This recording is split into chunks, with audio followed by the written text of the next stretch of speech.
سادتي والسادة، السلام عليكم ورحمة الله وبركاته. أحييكم وأهلا ومرحبا بكم. وهذه السهرة الجديدة، السهرة الجميلة، سهرة خيمة رمضان وليالي رمضان، وأيضا برنامجنا الشارع الرياضي، وسهرة رياضية جديدة بنعيشها النهارده مع حضراتكم.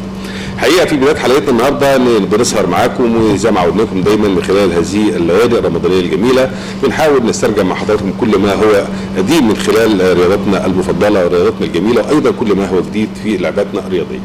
النهارده حلقتنا فيها عدد من موضوعاتنا الرياضيه. يمكن في البدايه هنبدأ مع حضراتكم وبنقدم التهنئه للنادي الاهلي المصري، هذا النادي العريق اللي السنه دي عمل مشوار ورحله طيبه جدا مع عالم كره القدم، والنهارده ويمكن منذ لحظات استطاع ان يختم هذا الموسم بحصول على بطوله الدوري لهذا الموسم. تحيه من القلب هذا النادي العظيم، هذا النادي العريق اللي قدر برغم كل هذه الصعوبات التي واجهته هذا الموسم ان يفوز ببطوله الدرع. ونقول هارد لك كل الفرق اللي كانت بتشارك من خلال هذه المسابقه. ايضا من خلال حلقتنا النهارده وهذه السهره بنتكلم مع حضراتكم على رياضات ايضا بتقدم الكثير والكثير من الخبرات وايضا الانجازات والبطولات، ولكن للاسف هذه الرياضات بتكون في طي النسيان. يمكن هنبدا بعد اولى فقراتنا النهارده هنكون مع لعبه من اللعبات الجميله، نتكلم مع كره القدم بالتحديد، اللعبه خاصه بالصم والبكم. النهارده من ذوي الاحتياجات الخاصه بيقدموا لينا النهارده نشاط رياضي متميز. النهارده الصم والبكم في محافظه المنيا ليهم باع طويل جدا مع كره القدم، بيشاركوا في اكثر من بطوله وبيحصلوا على اكثر من بطوله، وللاسف هذه البطولات بتكون في طي نسيان. النهارده نقدم لحضراتكم اولى فقراتنا من خلال هذه الحلقه. ايضا من خلال حلقتنا النهارده وهذه السهره بنقدم لحضراتكم نموذج ثاني من لعباتنا الشهيده، اللعبات المتميزه، اللعبات اللي بتكون ليها انجازات في المحافل الدوليه وايضا بتكون في الدورات الاولمبيه، وبالتحديد في الدورات الاولمبيه لذوي الاحتياجات الخاصه. بنتكلم على تنس الطاوله. تنس الطاوله اللعبه الجميله اللي بتمارس في كل الاماكن، في الصالات، في الساحات الشعبيه، في الانديه الكبيره، الانديه الصغيره. هنتكلم النهارده واحد عمالقه هذه اللعبه من ابناء الصعيد اللي هقدم لنا النهارده نموذج طيب لهذه اللعبه، الكابتن علاء عبد المنعم، نجم نادي المنيا الاسبق، ويمكن المدرب الحالي ومدرب فريق السلميه الكويتي، والمعلق الرياضي المعروف في هذه اللعبه. ونتكلم على انجازاته هذه اللعبه، ايضا نتكلم على المرحله اللي جايه من خلال هذه اللعبه الطيبه. قبل ما نطلع بحضراتكم هذا الفاصل، تهنئه بتقدمها اسره برنامج للنادي الاهلي بمناسبه حصوله على درع الدوري العام لهذا الموسم. يمكن النسخه النهارده بتكون النسخه 55 من عمر المسابقه. النادي الاهلي استطاع ان يحصل على 37 بطوله من 55. يمكن ناكد لحضراتكم المره الثامنه على التوالي بيحصل النادي الاهلي. تهنئه من القلب للنادي الاهلي. هنشوف مع حضراتكم هذا الفاصل اللي عدوا لينا الزميل المخرج ايهاب محسن، ثم نعود ونلتقي بضيوفنا واولى فقراتنا، ولكن بعد الفاصل.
برحب بكم مره ثانيه اعزائي المشاهدين. بنعود نلتقي مع حضراتكم على الهواء مباشره من مشاهدات تلفزيون الصعيد بالمنيا. بنتابع فقرات الخيمه الرمضانيه والشارع الرياضي وسهرتنا الرياضيه الرمضانيه الجميله. بعد ما قدمنا لحضراتكم التهنئه دي النادي الاهلي مصر النادي العريض بمناسبه حصوله على الدوري العام، بنعود ونلتقي مع حضراتكم اولى فقراتنا. وزي ما قلت لحضراتكم من شويه يمكن هذه الفقره حقيقه بنشوف انها من الفقرات المهمه جدا، ودايما بنحاول نلقي الضوء على اللعبات الشهيده اللي بتقدم انجازات وبطولات ولكن بتكون في طي النسيان. النهارده بنتكلم على كره القدم للصم والبكم، والنهارده بنتكلم على فريق بيلعب في الدوري الممتاز به اللي بيعد نفسه للدوري العام لكرة القدم بالصم والبكم. النهارده بنتكلم على فريق نادي مستشفى الجامعة بالمنيا، واللي هنتكلم النهارده مع ضيوفنا اللي بيشاركوا معنا من خلال هذا التيم. في بداية هذه الفقرة بنرحب بالكابتن محمد أحمد المدير الفني للفريق. كابتن محمود برحب بيك ونقول لك أهلا وسهلا وكل سنة وانت طيب وبالتوفيق إن شاء الله.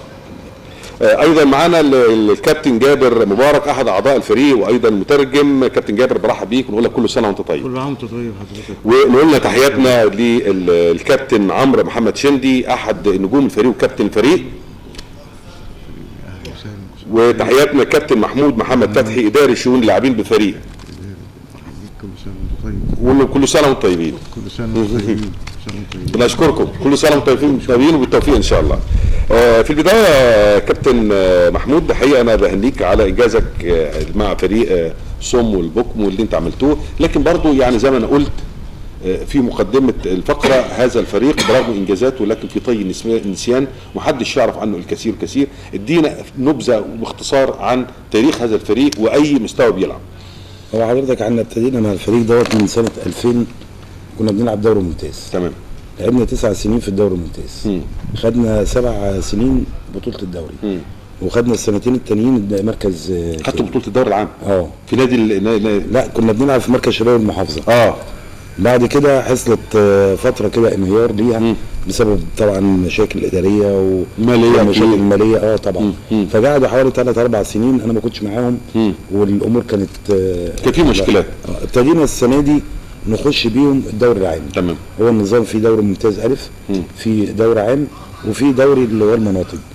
فطبعا احنا دخلنا على اساس ان احنا فرقه لنا تاريخ، دخلنا الدوري العام. تمام. الدوري العام كان عباره عن مجموعات على حسب التوزيع الجغرافي. كانت 5 مجموعات. احنا لعبنا في مجموعه الصعيد. الحمد لله كسبنا كل الماتشات في الصعيد وصدرنا الدوري وخدنا مركز اول. معانا 4 مجموعات تانية هيصعد من كل مجموعه المركز الاول. يبقى احنا 5 فرق هنلعب دوري الترقي الدوري الممتاز. المفروض انه هيصعد فرقتين للدوري الممتاز من 5 دول. الدوري ده هيبتدي ان شاء الله في شهر 8 يوم 8/8 اول ماتش.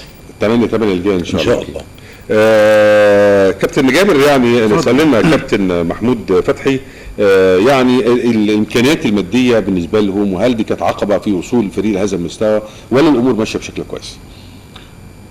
هو في الواقع ان الامور مش ماشيه خالص ولا بشكل كويس ولا مش كويس. يعني ماشيه شكلها ازاي؟ لا هي ماشيه يعني ايه ماشيه بضاعه الوالدين زي ما بيقولوا. لا مش بضاعه، بنشحت ليهم. يعني مثلا ممكن نتسول على المحافظ، ممكن نتسول على اي حد، والكلام ده من قبل سنه 2000. يعني الفريق بيلعب من 94 كان في نادي المعاقين، ونادي المعاقين نقل مركز شباب، ومن مركز شباب لنادي مستشفى الجامعه، ومحدش حاسس بالناس دي ولا حد يعرف الناس دي اساسا ايه. طب سألنا يا كابتن محمود قول له يعني ايه المعوقات اللي بتواجههم في الوقت الحالي؟ بيقول لك اللي صعب في المشاكل يعني بتاعت الكوره دلوقتي ايه هي يعني سبب المشاكل ايه سبب؟ ما بيقول لك ما فيش مساعده. مفيش مساعده ماديه. احنا نعتبر مرميين في الزباله. ده كلامه. مفيش اهتمام نهائي من اي حد. احنا الصم والبكم، احنا مين اللي عملنا؟ ربنا سبحانه وتعالى. ربنا هو اللي عملنا وهو اللي خلقنا وهو اللي نشأنا. واحنا كلنا مهملين ومنسيين. ليه؟ طيب برضو عشان برضو نستغل وجودنا كابتن عمرو اسأله لنا. عمرو يعني الدولة انت شايف ان بتأدي دور معاكم ولا لا؟ الدولة انت يعني شايف ان مصر والحكومة بتاعت مصر بتساعد المعوقين والصم والبكم؟ ايوه. في مساعدة فيه ولا مفيش؟ مفيش نهائي. مفيش خالص. احنا نعتبر مهملين. مهملين. انا ملاحظ كمان بيتكلموا على كم الاهمال وفي القمامه، يعني الكلمه بيقولوا كلمه ده مع ذلك احساس بالظلم، احساس بالغبن. ان هو الاصم حاجه من الاثنين، يا يشوف منك حاجه كويسه يا انت كده هامله وراكنه في سله مهملات. طيب هرجع لحضرتك تاني كابتن محمود. يعني برضه اللعبه غريبه جدا، برضه احنا بنتكلم على اللعبه الملعب الكبير 11 لاعب وعندك 11 لاعب من الصم، ازاي بتوجه تعليماتك اثناء المباراه ليهم؟ دي نقطه. النقطه الثانيه نتكلم على الحكم بيتعامل معاهم ازاي. هو حضرتك في البدايه انا عايز اقول ان انا اشتغلت مع الفرقه دي بدافع انساني. لان انا اشتغلت مع جمعيات اهليه كتير في موضوع المعاقين. تمام. فانا احب الفئه دي. تمام. مهمشه مظلومين. بحاول ان انا ارد لهم حاجه، ان فعلا زي ما قال المستشار جابر الدوله مش بصلهم بالنظره الطبيعيه. فانا بحاول اعوض دوت في ان انا اشتغل معاهم وبناحيه انسانيه اولا. ثانيا ان الفرقه دي كانت من قبل سنه 2000 ما بتلعبش كوره. كانوا عباره عن خناقه، كانوا بينزل الماتش انه بيتخانقوا مع بعض. طبعا كان عشان اوصلهم لمرحله من الفكر الخططي وانهم يلعبوا ماتش كناس طبيعيين، دي كانت صعبه جدا بالنسبه لي. بس الحمد لله بتتعامل معاهم ازاي؟ انا بتعامل معاهم من خلال المستشار جابر بالاشاره، وانا دلوقتي بيجي عندي خبره معقوله اقدر اديهم الاشاره دي. وهم على فكره يعني عندهم وصلوا لمرحله خططيه ممتازين جدا. يعني انا لو لعبوا اي فرقه من الناس اللي بتتكلم هيبقوا جديهم واحلى. يعني انا اتحدى بيهم اي فرقه بتتكلم. يعني انت برضو لما كلمت الشيخ جابر انت بتحاول توصل الرساله ويجي لك ردود الفعل على الكلام بالاشارات. المساله صعبه يعني في منتهى الصعوبه طبعا، ولا المساله كانت صعبه في الاول وبعد كده اتعودت عليها بعد كده؟ لا بالنسبه لي انا كانت صعبه في الاول بس انا اتعودت. بس هي لما تبص لها من المنظور الطبيعي الموضوع صعب جدا. صعب جدا ان انت توصل له ان انت بتشرح خطه. انت ما بتقولهمش التعامل مع الحكم، التعامل اللي هو الحكم لازم يكون برضه من ذوي الاحتياجات الخاصه. الحكم عادي بيحكمنا الحكام اللي هم بيحكموا الماتشات العاديه. بس الاختلاف ان بدل الصفاره في رايه. الثلاث حكام بيبقوا ماسكين رايه. وهم عندهم من الفكر انهم وصلوا انه لو في فاول بيقفوا. يعني مع ما بيتصل لتعليمات الحكم. هو خلاص عنده فكر كويس في الكوره. ما يعني طب ما برضه في صعوبه برضه استاذ جابر يساله لي يعني ويسال لي يمكن عمرو بالتحديد واثناء اللعب والحكم مثلا مفترض بدل ما يسافر ويرفع الرايه وهو في طريقه للمرمى بيدي ظهره للحكم، ما شافش الحكم مثلا اثناء رفع الرايه، ايه الموقف القانوني لهذا الموضوع؟ اثناء اللعب والحكم بيرفع الرايه على خطأ ما وهو رايح ناحيه المرمى. وانت في الكوره وانت بتلعب في الماتش، يعني الكوره معاك انت وانت ماشي ماشي وهتشوط مثلا الحكم رفع الرايه وانت ما شفتش تعمل ايه؟ في لي زمان تاني يعني في واحد يمين وشمال في ثلاثه بشوف التاني فبشوف التاني بلاحظه بعيني فبعمل ستوب على الكوره يعني برضه هو عنده الادراك ان دي اوفسايد، عنده الادراك ان دي فاول، عنده الادراك ان دي اوت. وصلوا للمرحله دي. الاول كان صعب انما دلوقتي وصلوا للمرحله دي. لا هو برضه بيلعب يعني دايما الاصم والابكم لما بيلعب بتبقى برضه عينيه شغاله على الخطين. يعني في لي زمان مثلا ورا في واحد تاني فبيلاحظ او بيبقى عارف نفسه انه اخطا بيبقى عارف فيتوقع بعينه خلاص في آلية انه عين يمين او شمال بيراقب طالما مش شايف الحكم الرئيسي لازم عينه على اللايمان اليمين الشمال. فبيعرف ان ده خطا.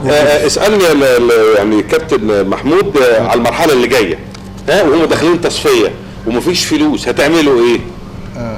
داخلين تصفيه جديده؟ يعني قريب ان شاء الله الدور الثاني فيه ماتشات. الفرقه كلها هتعملوا ايه وفلوس مفيش هتعملوا ايه؟ ربنا عارف. هو يقول لك ربنا حاسس بينا. لا اله الا الله. انا همسك من الناس يعني احنا هناخد من الناس بالعافيه؟ لا طبعا. او هنشحت؟ لا كبير الرجال واحد رجال حتى يجوكنا واحد في الميناء. طيب المسؤولين في الشباب والرياضه ما فيش اي دعم ليهم بيقدموه؟ ما فيش. لا وانا عايز اقول كلمه حضرتك برضه عشان الامور تبقى في نصابها الطبيعي. احنا بصراحه سياده اللواء محافظ المنيا. صلاح زياده. صلاح زياده. بصراحه انا ما كنتش متوقع انه يقف معانا المواقف دي. احنا جابلناه، كان في جلسه معاه في المكتب، كنا احنا الاربعه حاضرين الجلسه. تمام. فانا ما كنتش متخيل ان الست محافظ يعمل معانا اللي عمله. تعاطف مع الفريق، مع الموقف، مع الحاله. اتوبيس مكيف هيسافر معانا الماتشات ان شاء الله. اعطانا مبلغ نشتري بيه طقم لبس جديد.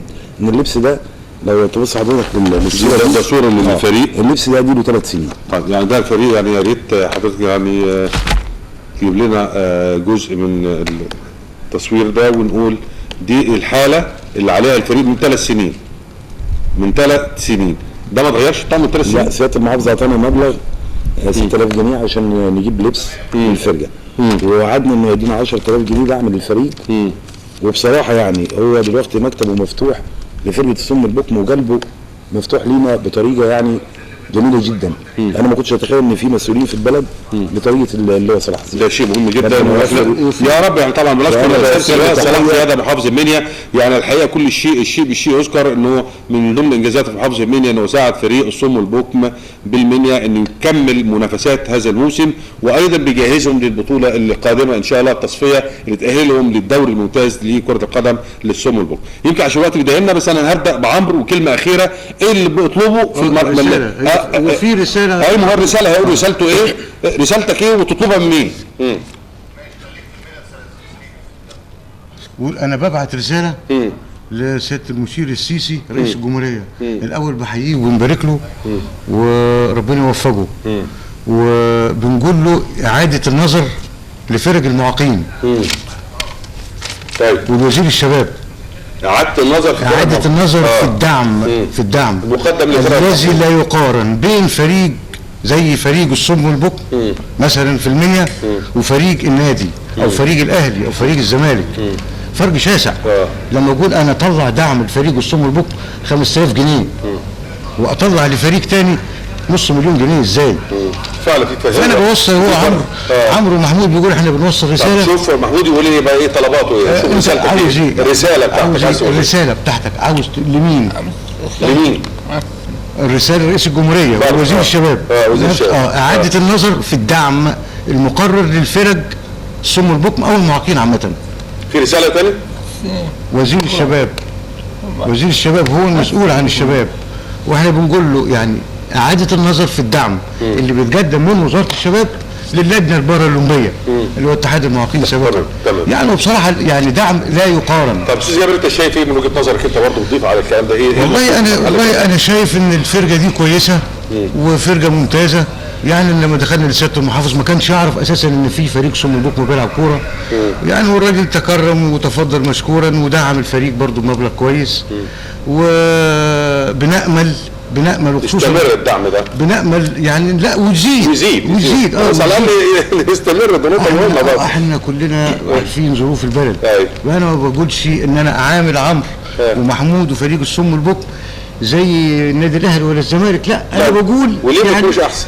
مثلا ليه ما يكونوش احسن؟ ليه لا؟ يعني اذا كانوا هم ظلموا على الفترات اللي فاتت كلها، ليه الامور ما ترجعش لنظامها الصحيح؟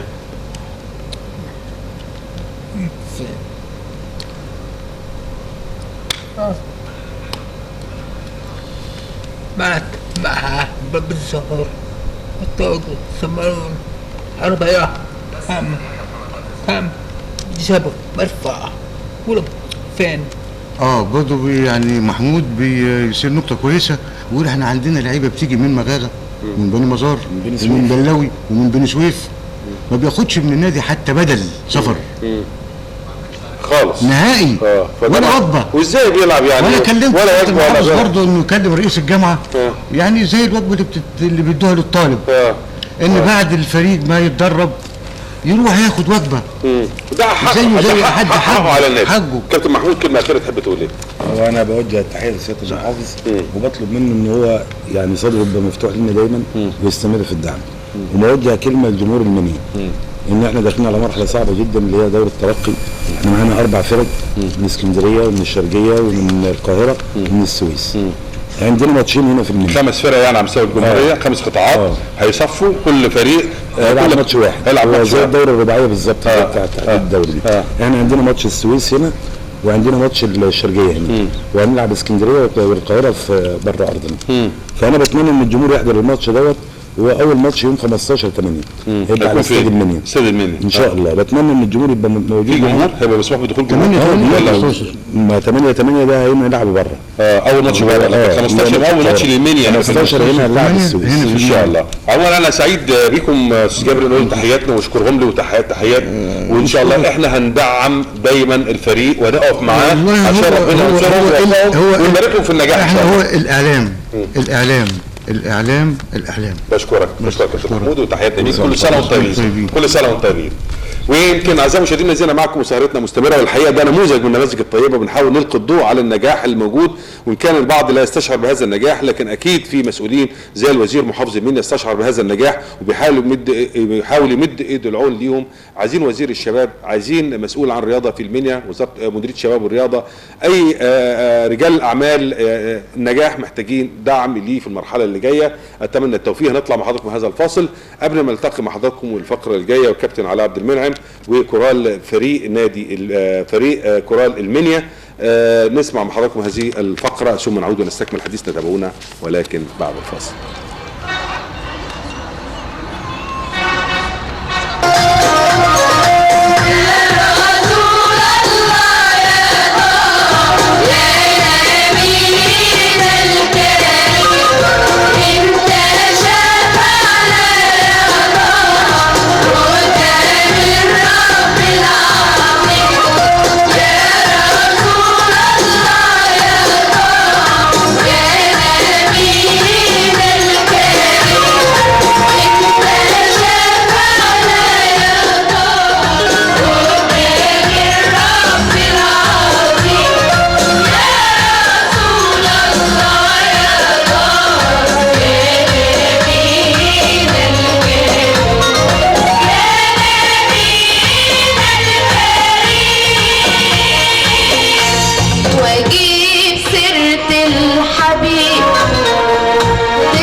اعزائي المشاهدين، عدنا نلتقي مع حضراتكم على الهواء مباشره من استوديوهات تلفزيون صعيد المنيا. بنتابع فقرات برنامجنا وخيمه رمضانيه وليالي رمضان، وايضا برنامجنا الشارع الرياضي، والحقيقه سهره رياضيه بنقضيها النهارده مع حضراتكم. يمكن اتكلمنا في فقرتنا الاولى عن رياضه مهمه جدا كره القدم، ولكن بالنسبه لذوي الاحتياجات الخاصه اللي هم الصم والبكم وازاي بيتعامل معاهم، وبيتكلم على فريق مستشفى الجامعه بمنيا اللي شارك فيه اكثر من بطوله وحصل على الدوري الممتاز اكثر من مره، ولكن كله في طي النسيان.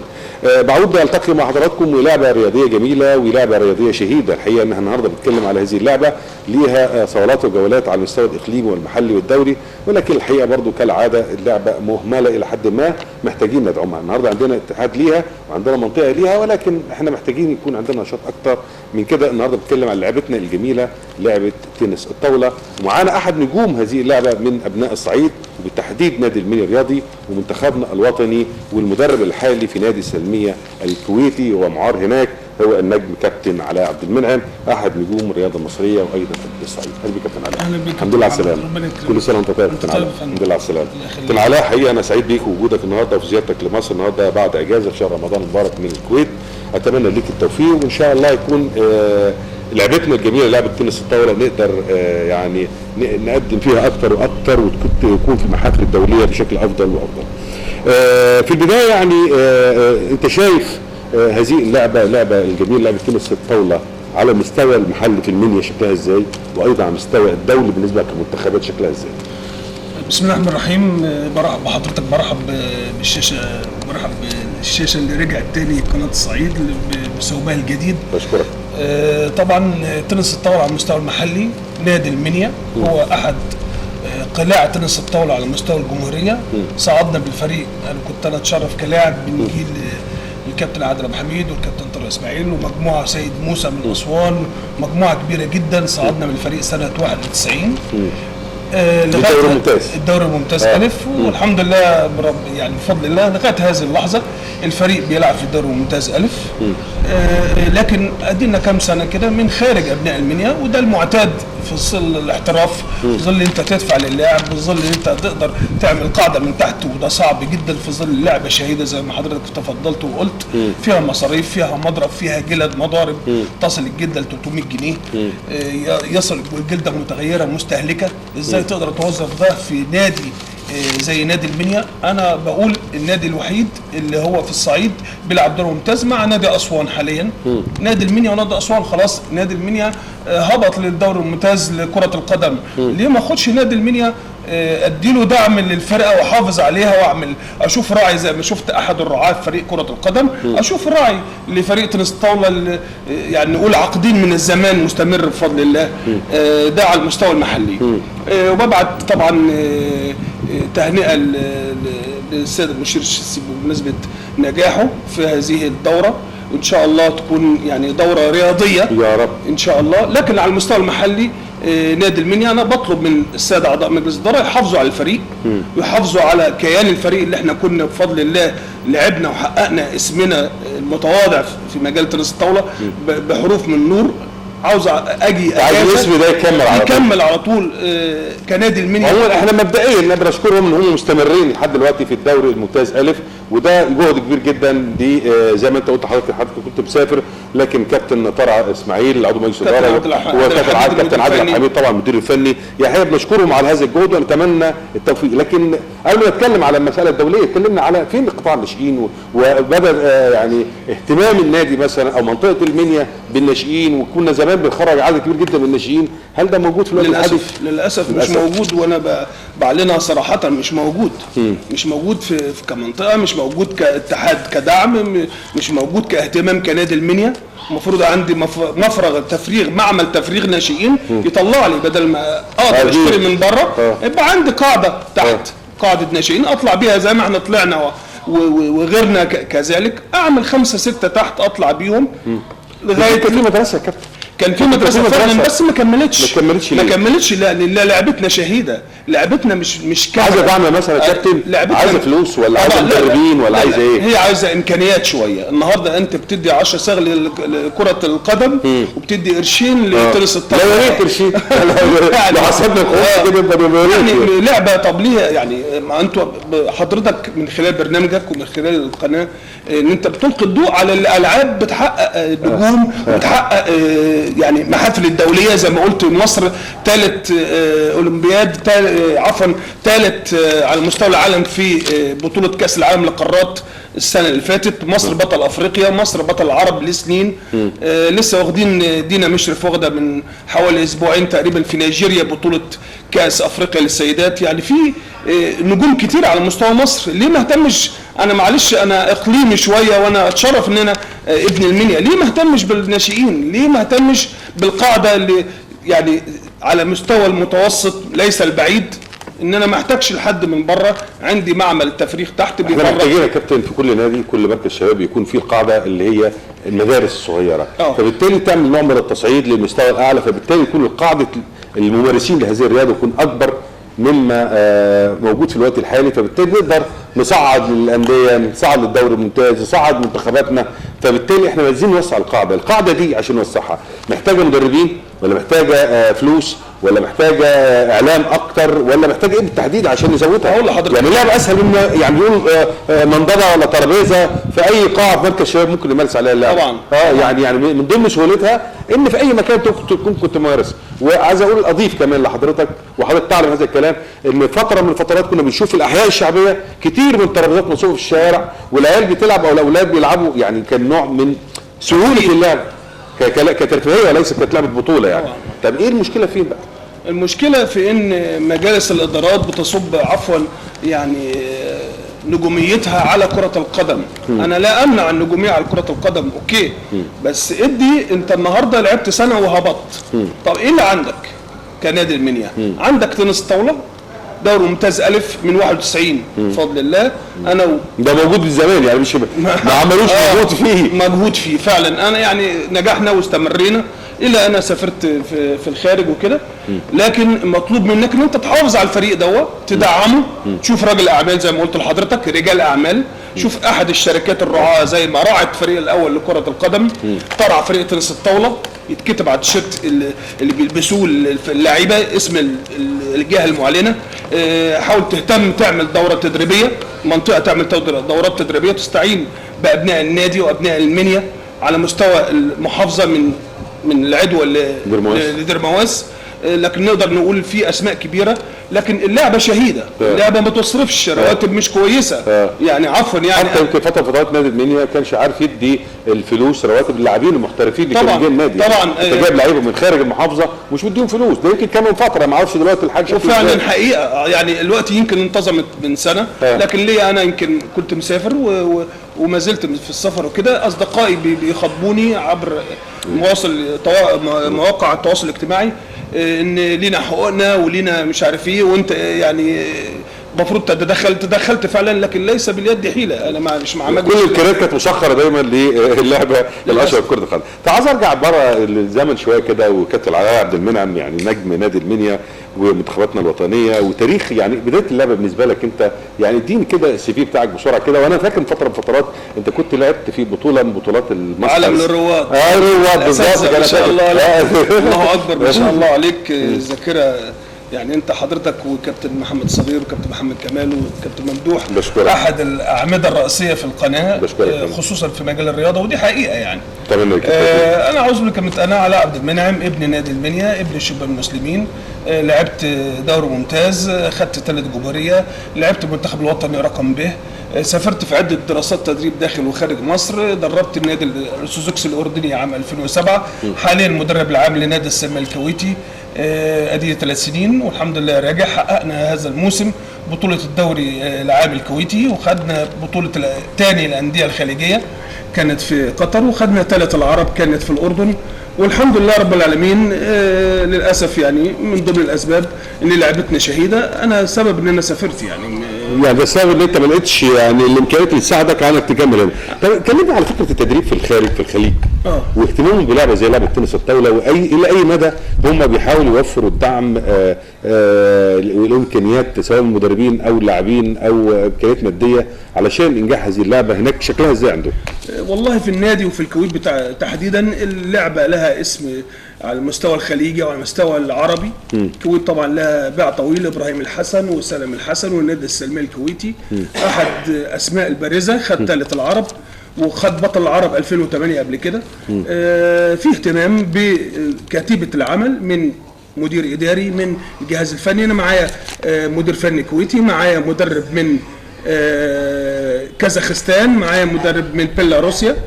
في فريق عمل كويس جدا من دول عديده، مدارس عديده، والحمد لله بنقدر في امكانيات للاعبين، في مضارب ما تقدرش ادوات اللعب اللي هي سلاحك مش الف يعني مش هتلعب. طب هتلعب بايه؟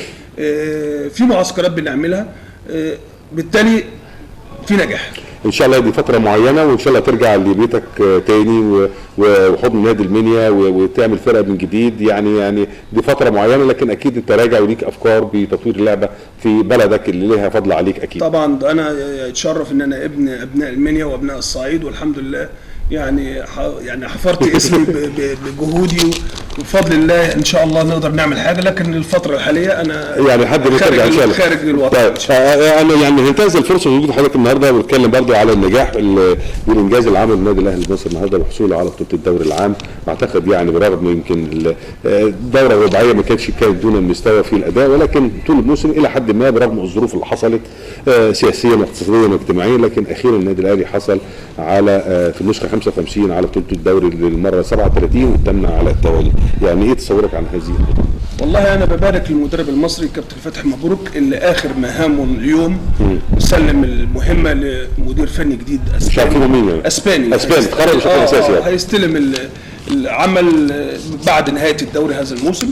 انا بحيي الكابتن فتحي، الف مبروك، عملت صف جديد. بحيي اللعيبه اللي اعتزلت بارادتها، 7 تقريبا لعيبه، محمد بركات، ابو تريكه، سيد عبد الحفيظ، اسماء كبيره والجمعه محدش ضغط عليهم. الصف الثاني اللي طلع اثبت نفسه بسرعه فائقه، تريزيجيه، اسماء كبيره على الخط، عماد متعب قاعد. يعني الناس دي اثبتت الحيويه، النشاط، في فتنس، في شغل تكتيك بعمله فتحي مبروك.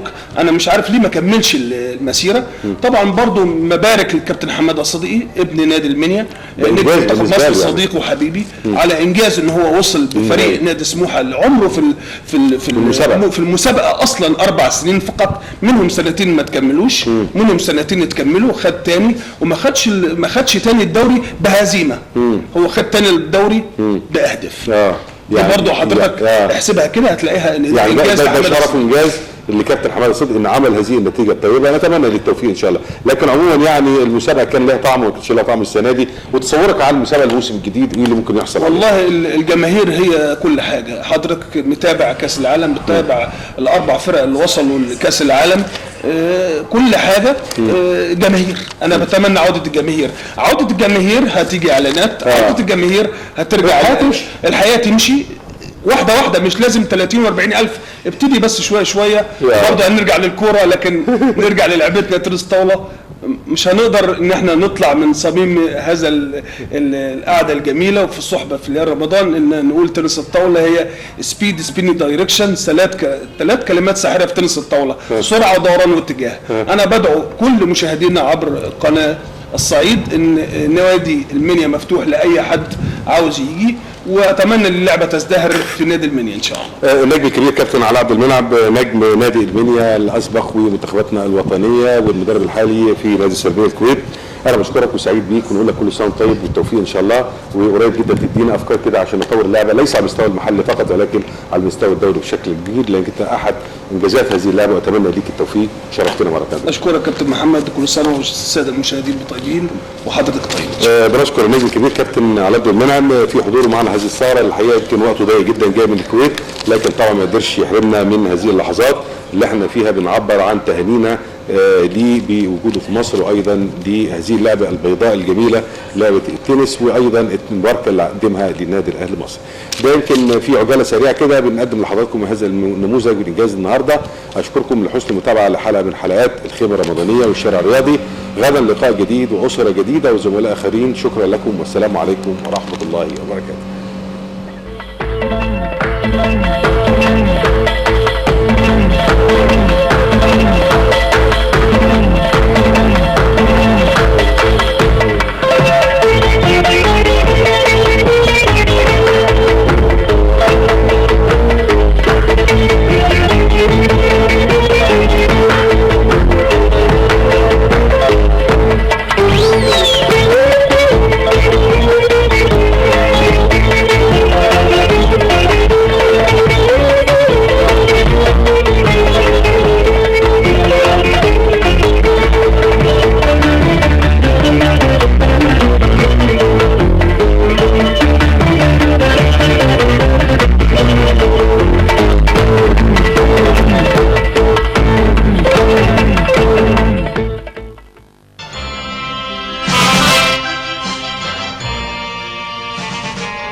وبين شفايفها ندى الورد بان، ضحكتها بتهز الشجر والحجر، وحنانها بيصحي الحياة في النبات. حبيبتي من ضفيرها طل القمر، وبين شفايفها ندى الورد بان. مشاهدينا الكرام، نرحب بحضراتكم معنا ولقاء يتجدد مع واحة الإبداع، قراءة جديدة في المشهد الثقافي والإبداع في شمال الصعيد. نرحب بحضراتكم وكل عام وأنتم بخير، ودائما نبحث عن البشريات، ولعل المؤسسات الثقافية غير الرسمية أصبحت تؤدي دورا في تحريك الراكد في حياتنا، وذلك مثالا على حضور وزيارة الشاعر الكبير الأستاذ عماد علي قطري صاحب الجائزة الشهيرة، ودور النشر التي تساعد الشباب والنابهين والموهوبين في مجال الأدب والإبداع بمناسبة زيارته وهذه الأمسية الثقافية. دعونا نعيش معكم هذه اللقطات واللقاءات، كونوا معنا وتابعونا.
مشاهدينا الكرام، دائما نبحث عن المخلصين، والمخلصون في مجال الكلمة هم قليل للأسف الشديد، ولكن دائما نقول أن صناع الفرحة في بلادنا دائما يضربون المثل الرائع في الإيمان بالكلمة والإبداع. لعل واحدا من هؤلاء يطيب لنا أن نطلق عليه هو صانع الفرح في كل بلاد الصعيد التي زارها، الشاعر الكبير الأستاذ عماد علي قطري، وصاحب الجائزة الشهيرة المعروفة اللي بيشرفنا النهاردة. ومعانا شاعرة من أسيوط هي أيضا تتواصل معه، ومعنا الأستاذة منى صلاح الدين. باشمهندس عماد، أنا سعيد جدا